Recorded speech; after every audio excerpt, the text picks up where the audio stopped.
everybody? It's your shot Buie, back again for another episode of Buie with Buie, where I cover the hottest topics in sports, especially if it's OU related.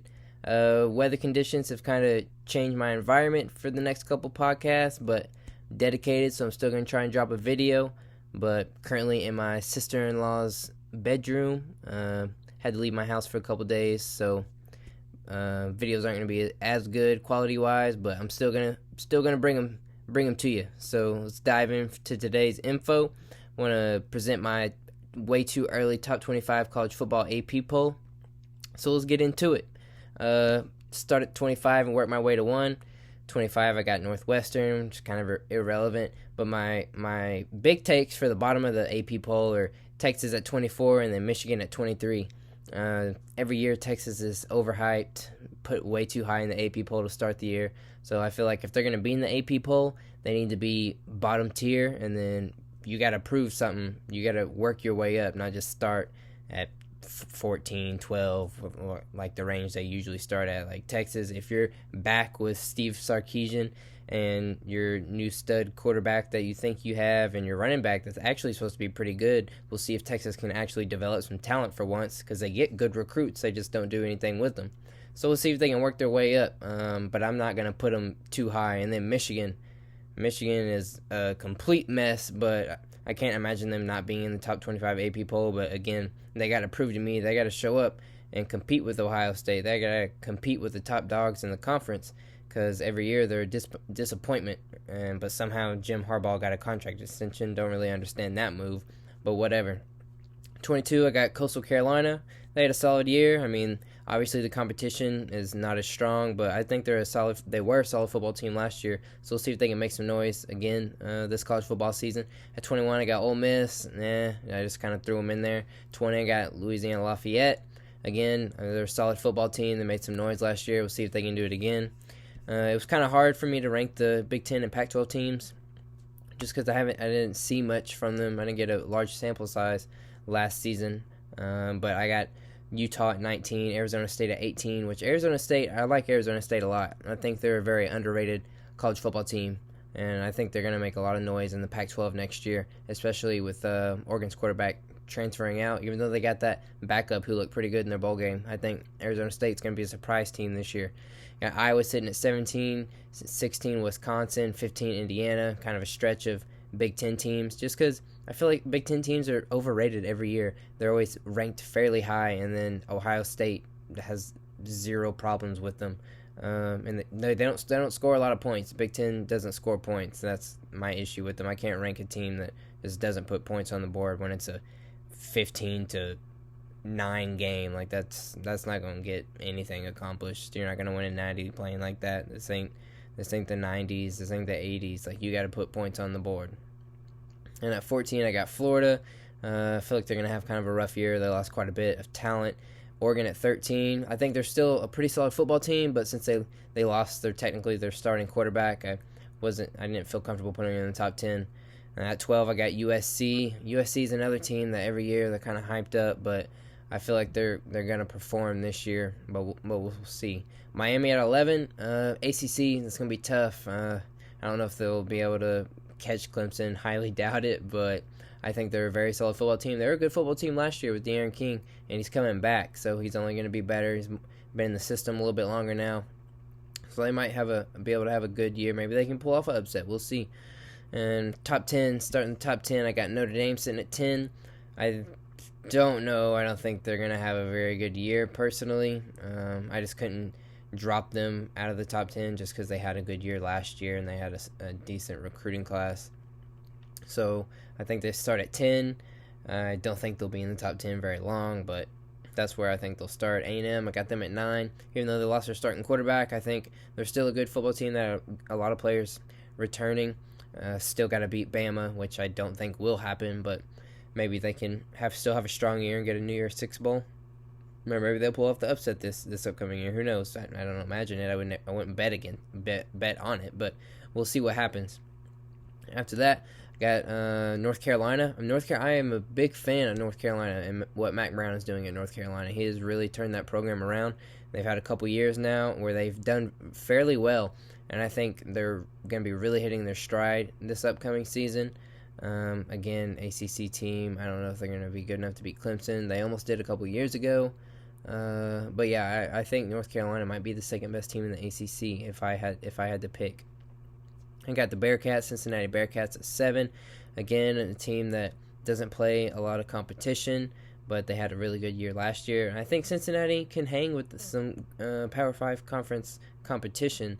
I mean, they proved that in their bowl game. They didn't just get demolished or anything. They didn't go in and get mollywopped.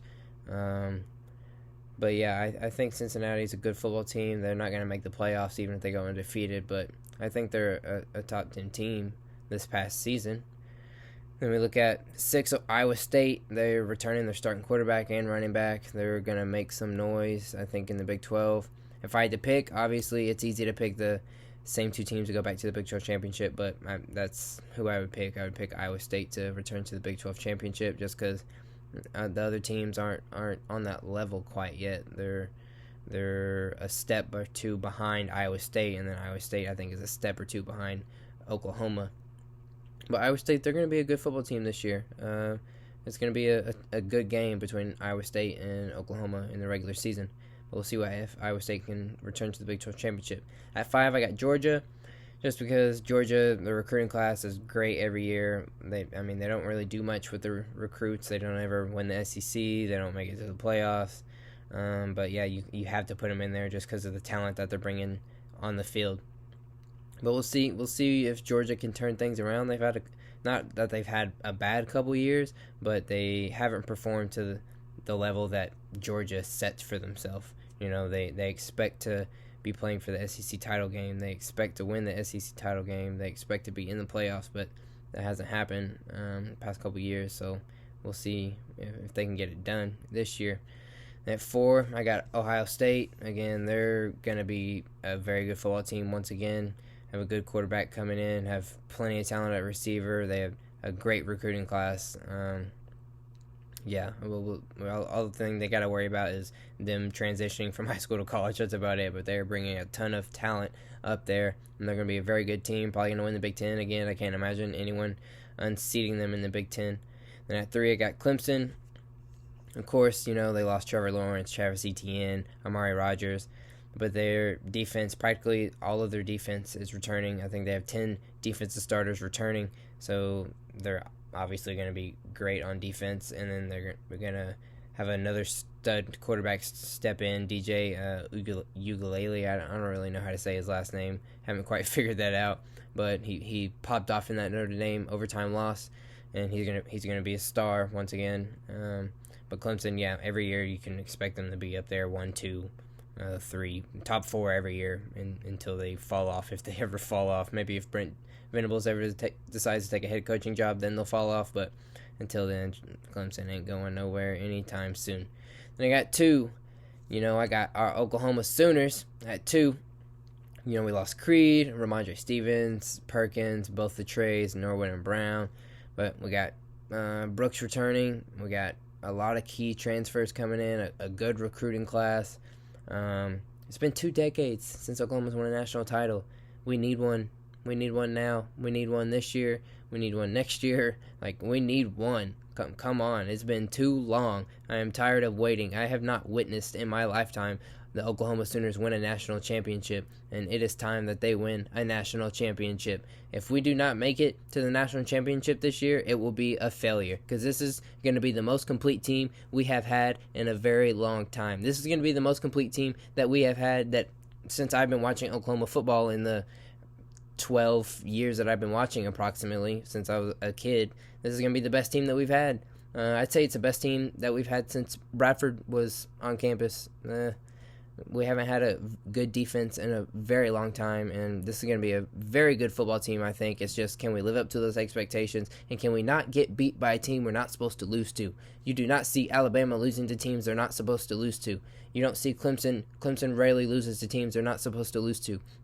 Alabama and Clemson both lose to really good football teams, very top-ranked football teams. OU loves to drop games against teams that they're not supposed to lose to, where they're favored by 2-3 scores. That cannot happen. We have to get to the national championship this year. And at 1, I got Alabama.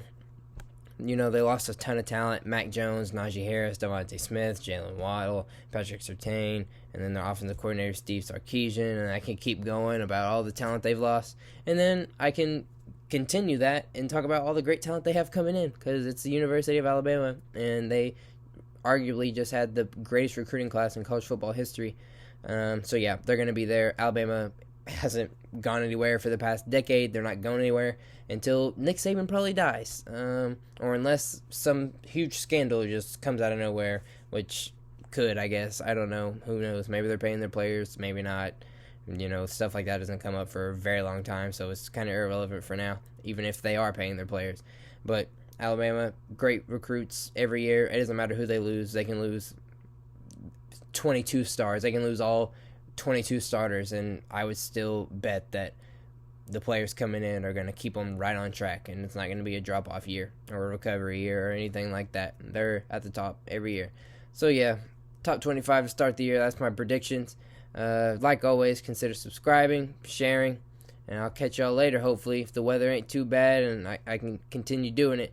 But hopefully you see me later. Deuces.